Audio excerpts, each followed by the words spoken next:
Cela fait 1 an qu'il se prépare, en salle ou sur ce canal. Christophe Papillon s'est lancé un défi hors du commun, traverser l'Atlantique à la rame. À quelques semaines du départ, cet ancien parachutiste met les bouchées doubles. Je m'entraîne maintenant 2 à 3 fois par semaine minimum. Le but du jeu, c'est d'être capable en fait, de ramer 10 à 12 heures par jour. Donc c'est réellement maintenant du foncier.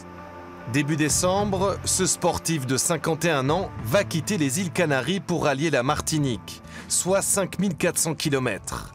Une traversée pour une belle cause, récolter des fonds pour les orphelins de guerre et les blessés. Mon idée, c'était de faire quelque chose pour eux, d'honorer la mémoire de leur père et également, de, si possible, les aider financièrement. Un périple de 3 mois qui n'est pas sans danger. Ma plus grosse crainte, c'est de ne pas arriver de l'autre côté. Après, en mer, forcément, les coups de vent, les moments de solitude, qui seront peut-être pas forcément toujours simples à gérer.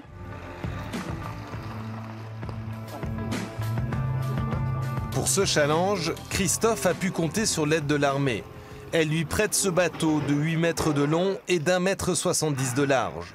Seule condition, le remettre en état. Son ami Denis, lui aussi ancien para, l'a beaucoup aidé. C'est un bateau qui a déjà 14 ans. Et normalement, il devrait être à la retraite. Mais on va essayer de le faire revivre. Donc la grosse partie, ça a été la peinture. Puisque bien sûr, comme toute peinture, il faut tout remettre à plat. Un bateau sécurisé, mais où l'espace est exigu. Ici, ma partie couchage, avec du stockage de matériel, partie vie cuisine, grand luxe, et en fait tout ce qui est le point névralgique du bateau, donc transmission, GPS et tout ce qui va avec. Cette traversée a un coût, 55 000 €. Une somme que Christophe Papillon espère couvrir grâce aux sponsors et aux dons. Le reste de la collecte sera reversé à l'association Entraide Parachutistes.